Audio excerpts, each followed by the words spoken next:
और मुझे भी तो अभी अपने भाई को बहुत काबिल बनाना है, उसकी आंखों का इलाज भी करवाना है। दीदी, भला एक अंधा काबिल कैसे बन सकता है? तुझे ऐसा क्यों लगता है भाई? ताकत आंखों में नहीं, उम्मीदों में होती है।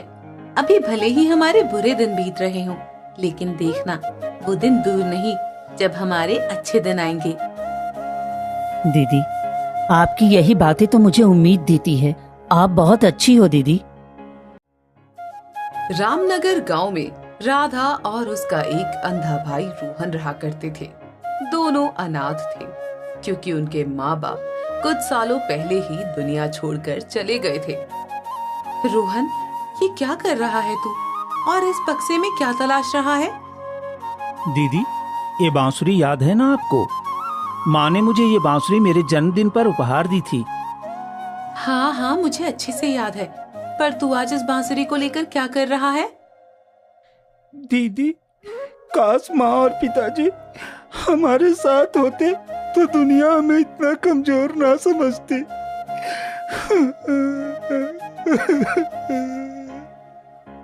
रोते नहीं रोहन। पता है पिताजी क्या कहते थे? कहते थे मेहनत हर मुश्किल का समाधान है। अगर हम जी जान से मेहनत करें ना, तो देखना हमारे बुरे दिन जल्दी हमसे दूर भाग जाएंगे। और मुझे भी तो अभी अपने भाई को बहुत काबिल बनाना है, उसकी आंखों का इलाज भी करवाना है। दीदी, भला एक अंधा काबिल कैसे बन सकता है? तुझे ऐसा क्यों लगता है भाई? ताकत आंखों में नहीं, उम्मीदों में होती है। अभी भले ही हमारे बुरे दिन बीत रहे हों, लेकिन देखना वो दिन दूर नहीं जब हमारे अच्छे दिन आएंगे। दीदी, आपकी यही बातें तो मुझे उम्मीद देती है। आप बहुत अच्छी हो दीदी। रोहन अपनी दीदी के गले से लग जाता है। दोनों बातें ही कर रहे थे कि तभी वहाँ उनके ताऊ जी और ताई जी आते हैं। बेटी राधा, बेटा रोहन, अरे कैसे हो तुम दोनों? क्या जी, इनके चेहरे से नहीं समझ आ रहा। लगता है कई दिनों से इन्होंने ठीक से कुछ खाया नहीं है। अरे अरे बेटा, चलो हमारे घर, वहाँ भर पेट खाना खाना। यहाँ इस झोपड़ी में क्या रखा है? नहीं ताऊ जी, हम अपनी इसी झोपड़ी में खुश हैं। आपको हमारी फिक्र करने की कोई जरूरत नहीं है। ऐसे कैसे जरूरत नहीं है? आखिर मेरे अलावा तुम दोनों का इस दुनिया में है ही कौन? ताऊ जी, हम भाई बहन ही एक दूसरे के लिए बहुत हैं। अब हमें किसी की जरूरत नहीं है। जी देख रहे हो इस लड़की की अकड़, कितना अकड़ के बात कर रही है। बेटी, ऐसा नहीं कहते। हम तो बस तुम्हारा भला सोच कर ही ऐसा कह रहे हैं। क्यों बातों को घुमा फिरा रहे हो? सीधे कहो ना कि आपकी नियत हमारी उस जमीन पर है। इतना सा छोरा और गज भरी जबान। हाय राम, क्या होगा इन दोनों का? देख राधा, अभी भी वक्त है। हमारे साथ हमारे घर में चलकर रह। हम तुम दोनों को खाना देंगे, अच्छे कपड़े देंगे। ताई जी, कृपया कर आप हमें हमारे हाल में छोड़ दीजिए। ठीक है, चलो भाग्यवान यहाँ से। ये हमारी बात नहीं मानेंगे। पर एक बात याद रखना राधा, वो बंजर जमीन है, अनाज पैदा नहीं होगा उसमें। और अगर अनाज पैदा नहीं हुआ तो तुम दोनों खाओगे क्या? अरे बाद में तो रोते बिलखते मेरे पास ही आओगे ना। वो जमीन हमारे माता पिता की दी हुई आखिरी निशानी है। हम उसे किसी को नहीं दे सकते। आप दोनों जाइए यहाँ से। दोनों अपना मुंह बनाकर चले जाते हैं। राधा और रोहन के ताऊ जी ताई जी बड़े ही लालची किस्म के इंसान थे। वे सिर्फ उन दोनों से उनकी वो थोड़ी सी जमीन हथियाना चाहते थे। दीदी, ताऊ और ताई दोनों मिलकर हमारी जमीन क्या सच में हथिया लेंगे? हमारे माँ बाबूजी की हमारे पास सिर्फ एक ही निशानी बची है। तू डरता क्यों है और बात बात पर रोने क्यों लग जाता है? मैं हूँ ना, देखती हूँ कैसे ये हमारा जमीन हमसे छीनते हैं। हाँ दीदी, आप हो मेरे लिए यही काफी है। शाम होती है और दोनों भाई बहन आंगन में टहलने आते हैं। इतनी अच्छी हवा चल रही है ना दीदी? हाँ रोहन। दीदी, मंदिरों से घंटियों की आवाज सुनाई दे रही है। हाँ, लगता है आरती शुरू हो गई है। चलो ना दीदी, हम भी चलते हैं। वहाँ जाने से मन को बहुत संतुष्टि मिलती है। नहीं रोहन, हम वहाँ जाते हैं तो लोग हमारा मजाक बनाते हैं, कहते हैं आरती तो एक बहाना है, हम तो सिर्फ यहाँ खीर और पूरी प्रसाद खाने के लिए आए हैं। दीदी, लोगों की सोच का हम कुछ नहीं कर सकते। वो तो हम और हमारा भगवान जानता है कि हमारा दिल कितना साफ है। फिर भी रोहन, हम मंदिर नहीं जा रहे। तुम्हें भगवान से प्रार्थना करनी है तो तुम यहीं से कर लो, भगवान तो कण कण में है। ठीक है दीदी, आप जैसा सही समझे। रोहन और राधा खाना पीना खाकर सोने चले जाते हैं। सुबह होती है। रोहन भाई उठ, चल आज अपने खेत चलकर देखते हैं कुछ हुआ है कि नहीं। रोहन और राधा अपने उसी बंजर खेत की तरफ निकल पड़ते हैं। ये तो गजब हो गया। क्या हुआ दीदी, मुझे भी बताइए ना, क्या हमारे खेतों पर फसल आई है? हाँ रोहन, मुझे तो अपनी आंखों पर विश्वास ही नहीं हो रहा। क्या दीदी, आप तो मेरी उत्सुकता को और भी तेज कर रही हैं। बताइए ना, हमने जो सब्जियां लगाई थी वो उगाई क्या? हाँ रोहन, हमने जो सब्जियां लगाई थी वो उगाई है। सच में मैंने तो कभी नहीं सोचा था ये बंजर जमीन हम पर इस तरह से किसी दिन मेहरबान होगी। बहुत सारी सब्जियां उगी है हमारे बंजर जमीन पर। दीदी, तो चलिए हम ये सारी सब्जियां बाजार ले जाकर बेचते हैं। उससे जो पैसा आएगा उसमें हम अपना घर का राशन ले आएंगे। हाँ पर क्या दीदी? अभी कुछ दिन तक तो ठीक है, कुछ दिन का तो हमारा गुजारा इन सब्जियों को बेचकर चल जाएगा, लेकिन जब ये सारी सब्जियां खत्म हो जाएंगी फिर क्या करेंगे हम? कैसे चलेगा हमारा गुजारा? आप फिक्र मत करिए दीदी, आपका भाई है, मैं भी कुछ काम करूँगा। ओह मेरा प्यारा भाई, तू घर पर ही रह। तेरी बड़ी बहन है ना अभी, मैं लोगों के घरों में काम करूंगी, तुम यही रहना घर पर ही। राधा लोगों के घरों में काम करती और शाम को घर आ जाती। दीदी, कहीं मैं आप पर बोझ तो नहीं बनता जा रहा ना? ये कैसी बातें कर रहा है तू रोहन? भला तू ऐसा क्यों सोच रहा है? दीदी, काश मैं भी आपके काम में कुछ हाथ बटा पाता। मुझे बहुत बुरा लगता है, मैं अपनी दीदी के लिए कुछ नहीं कर पा रहा, और माँ पिताजी के बिना भी ये घर खाली खाली लगता है। मुझे बहुत याद आती है दीदी उनकी। रोहन, अब हमें माँ पिताजी के इस घर और जमीन को बचाना है। हमें हार नहीं मानना। ये सब माँ और पिताजी का दिया हुआ आशीर्वाद है। हमें इसे किसी और के हाथ नहीं लगने देना है और इसकी रक्षा करना हमारा कर्तव्य है। राधा बहुत स्वाभिमानी थी। वो न किसी से कोई मदद लेती, न किसी से कुछ मांगती। उसे सबसे ज्यादा अपने अंधे भाई की फिक्र थी। इसी सोच में राधा परेशान रहती। सुबह होती है। चलो ना दीदी खेतों पर। ठीक है चलो। दोनों भाई बहन अपने खेतों पर जाते हैं। अरे ये क्या? अब क्या हुआ दीदी? ना जाने हमारे खेतों के बीच ये खूंटी कौन बांध गया। ये तो कल यहाँ नहीं थी और ना ही हमने इसे यहाँ गाड़ी है। हो ना हो दीदी, ये काम जरूर हमारे उन ताऊ और ताई जी ने किया होगा। तुम सही कह रहे हो भाई, पर ये काम बिना कोई सरकारी आदमी के नहीं होता।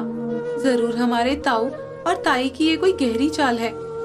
दोनों बातें कर ही रहे थे कि तभी दूर से उनके ताऊ और ताई आते हुए दिखाई देते हैं। अरे क्या हुआ? तुम दोनों को हमारे आते ही तुम्हें सांप सूंघ गया क्या? ये खूंटी आपने गाड़ी है क्या? हाँ हाँ, हम ही ने गाड़ी है, और कौन गाड़ेगा? मना किया था ना आप लोगों को, मेरे खेत से दूर रहिए। समझ नहीं आता है क्या? हम तो सिर्फ तुम्हारी मदद कर रहे हैं। तुम्हारे माँ बाप के जाने के बाद जमीन की देखो क्या हालत हो गई है। अरे इसकी देखभाल जरूरी है। ताऊ जी, आपकी किसी भी मदद की जरूरत नहीं है हमें।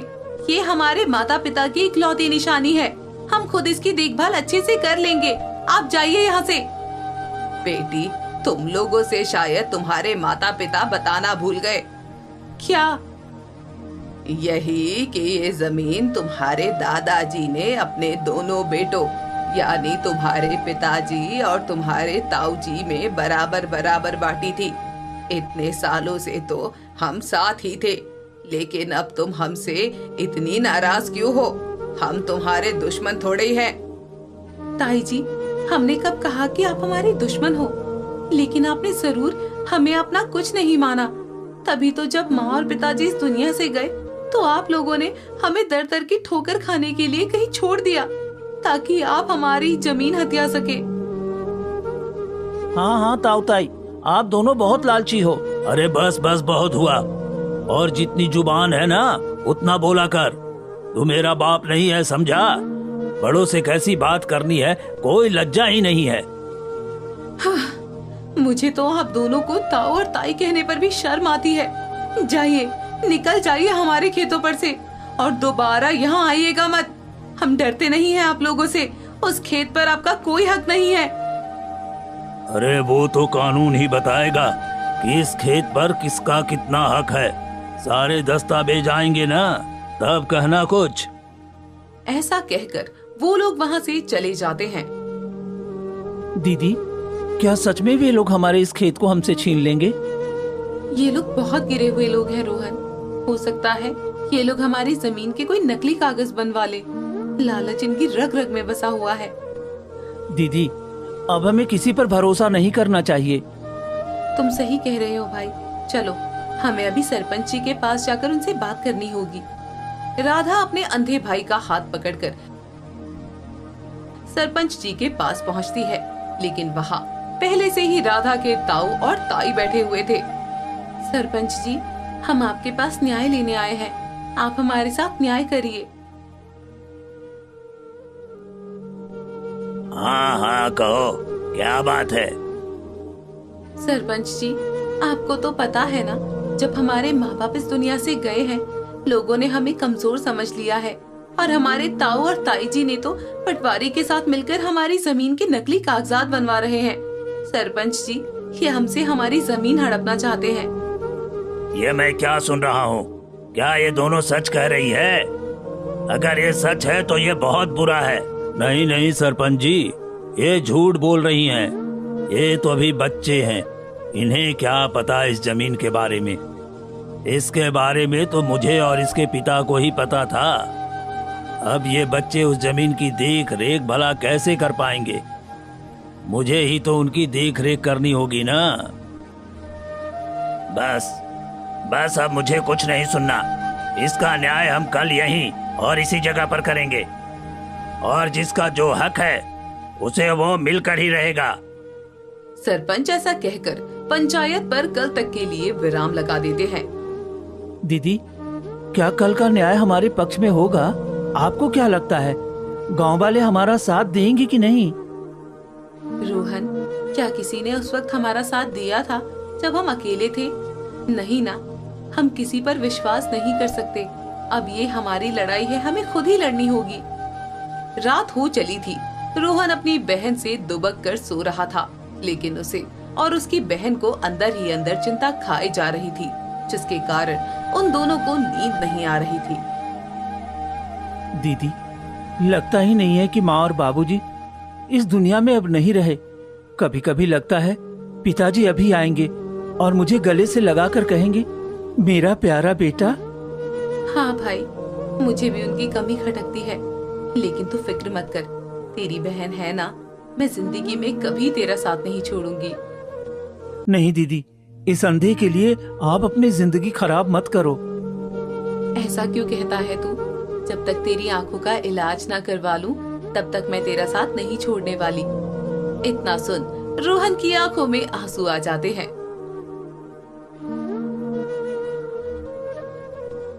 अरे मोहनलाल, कहाँ से आ रहे हो भाई जल्दी में? अरे बस यही सरपंच के पास गया था। अच्छा, तो फिर क्या हुआ, मिल गई जमीन? अरे मिलेगी कैसे नहीं, सब काम हो जाएगा, सरपंच ने तो कहा है। जब ताऊ ये बातें कर रहे थे, तभी राधा पानी भरने जा रही थी। वो अपने ताऊ जी की सारी बातें सुन लेती है। लगता है ये सरपंच भी मिला हुआ है। हे भगवान, अब हमारी मदद कौन करेगा? राधा सीधा सरपंच के पास पहुंचती है। सरपंच जी, आप ये क्या कर रहे हैं? हमें आपसे ये उम्मीद नहीं थी। आप गलत लोगों का साथ दे रहे हैं। मैं अपने माता पिता की जमीन आपको या किसी को भी नहीं दूंगी।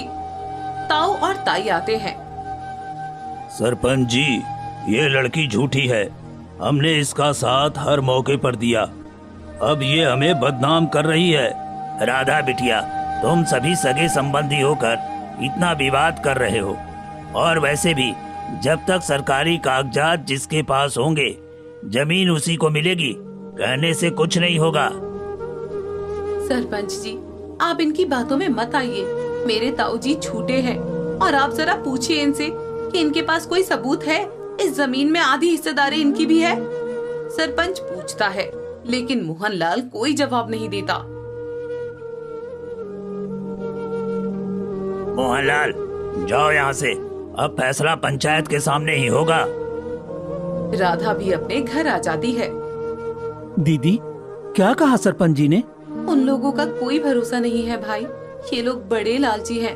न जाने लालच में हमारे साथ क्या कर दें। माँ पिताजी के जाने के बाद उनका असली रूप अब सामने आया है।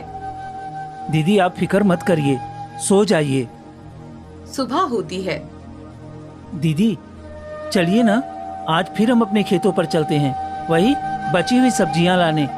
वरना वो बकरी सारी सब्जियां खा जाएंगी और हमारा नुकसान कर देंगी। ठीक है, चलो चलते हैं।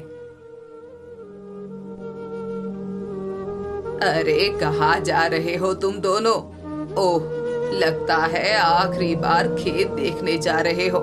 ठीक है, जाओ देख आओ, फिर ना जाने कब देखने मिले। आखिरी बार हम नहीं, आप देखेंगी ताई। ज्यादा लालची मत बनिए, ऊपर वाला सब देख रहा है। उसके डंडे की जिस दिन मार पड़ी ना, तो आपका सारा नशा उतर जाएगा। अरे ओ अंधे, ठीक से देखना आता नहीं है और फालतू बातें किया जा रहा है। ताई जी, अपनी सारी मर्यादाएं भूल जाओ, उससे पहले आप यहाँ से चले जाइए। रोहन, चलो तुम भी, हम घर चलते हैं। भाई बहन घर आ जाते हैं। दीदी, हमने किसी का क्या बिगाड़ा है? ये लोग हमारे पीछे क्यों पड़े हैं? उन्हें तो किसी चीज की कोई कमी नहीं है, फिर भी हमारी बंजर जमीन इन्हें क्यों चाहिए? जाने दे उन्हें, तू शांत हो जा। कुछ दिन बाद। अरे मोहनलाल जी, कहाँ है? अरे आप जल्दी चलिए, आपकी दाल की मिल जलकर राख हो रही है। अरे ये क्या कह रहे हो तुम? अरे मैं सच कह रहा हूँ, आपकी दाल की मिल में आग लग गई है। सारा कुछ जलकर राख हो गया है। मोहनलाल और उसकी पत्नी दौड़ते हुए मिल के पास पहुँचते हैं। हाय दैया, ये क्या हो गया? हमारा सब कुछ बर्बाद हो गया। आपस में कुछ लोग बातें कर रहे हैं। ये सब मोहनलाल के कर्मों का फल है। उन्होंने बेसहारा और अनाथ बच्चों को बहुत परेशान रखा था, इसलिए भगवान ने सही किया। तुम सच कहती हो बहन, ये सब उसी के गलत पापों का फल है। अब सब बर्बाद हो गया इसका। मोहनलाल दूर खड़ा उन लोगों की सारी बातें सुन रहा था। मोहनलाल, ये मिल तो खाक में मिल गई, अब क्या होगा? मैंने तो तेरे इस काम में अपना भी कुछ धन लगाया था। अब मुझे मेरा पैसा वापस कर दे। अब तेरे पास कुछ नहीं है करने को। ये तुम कैसी बात कर रहे हो दयालाल? ऐसे वक्त में तुम मेरे से अपने पैसे मांग रहे हो। और क्या करूं बताओ? तुम्हारे इस काम के लिए मैंने भी हिस्सेदारी में मदद की थी तुम्हारी। अब यहाँ से तो कुछ मिलने से रहा। देख मोहनलाल, मेरे सारे पैसे समय से दे देना, वरना ठीक नहीं होगा। मोहनलाल अपनी पत्नी के साथ घर आ जाता है। ए जी, खाना खा लीजिए। नहीं, मुझे भूख नहीं है। अरे ऐसा मत कहिए जी, जो होना था सो हो गया। अब इसमें हम कुछ नहीं कर सकते। नहीं भाग्यवान, हो न हो, ये हमारे बुरे कर्मों का ही फल है। अब हमारे पास ले देकर ये घर ही बचा है और कुछ नहीं बचा। ऐसा नहीं है जी, आप कुछ ज्यादा ही सोच रहे हो। नहीं भाग्यवान, आज से पहले कभी ऐसा नहीं हुआ। तो क्या सच में हमने उन दोनों के साथ इतना बुरा बर्ताव किया, ये उसी का फल है क्या? अगर ऐसा है तो हमें चलकर उनसे माफी मांगनी चाहिए। ताई और ताऊ दोनों राधा और मोहन के पास पहुंचते हैं। अब क्या चाहिए आप लोगों को? सरपंच जी कल न्याय करेंगे, थोड़ा तो सब्र रखिए आप लोग। हम यहाँ जमीन की बात करने नहीं आए हैं बेटी, हम तो बस तुमसे मदद मांगने आए हैं। मदद? कैसी मदद? बेटी, हम बर्बाद हो गए, हमारा सब कुछ बर्बाद हो गया। हम यहाँ तेरे से मदद मांगने आए हैं। ताई सारी बातें राधा को बताती है। नहीं, हम इनकी कोई मदद नहीं करेंगे दीदी। ऐसा नहीं कहते भाई, आखिर ये हमारी ताई और ताऊ जी हैं, और सबसे बड़ी बात, इन्हें अपनी गलती का एहसास हो गया है। पर कितना रुलाया है दीदी इन्होंने हमें, खून के आंसू रुलाया है इन्होंने हमें। आप कैसे इनकी मदद कर सकते हैं? मुझे माफ कर दो बच्चों, मैंने बहुत बुरा किया तुम दोनों के साथ। भगवान मुझे इसी बात की सजा दे रहा है। ताऊ जी, ताई जी, आपको आपकी गलती का एहसास हो गया है, यही बहुत है, हमने आपको माफ किया। ताऊ जी और ताई जी राधा और रोहन को अपने गले से लगा लेते हैं और उन्हें अपने बच्चों की तरह पालते हैं। राधा अपने हिस्से की जमीन बेचकर रोहन की आंखों का इलाज करवा लेती है, जिससे उसकी आंखों की रोशनी वापस आ जाती है और सभी खुशी खुशी रहने लगते हैं।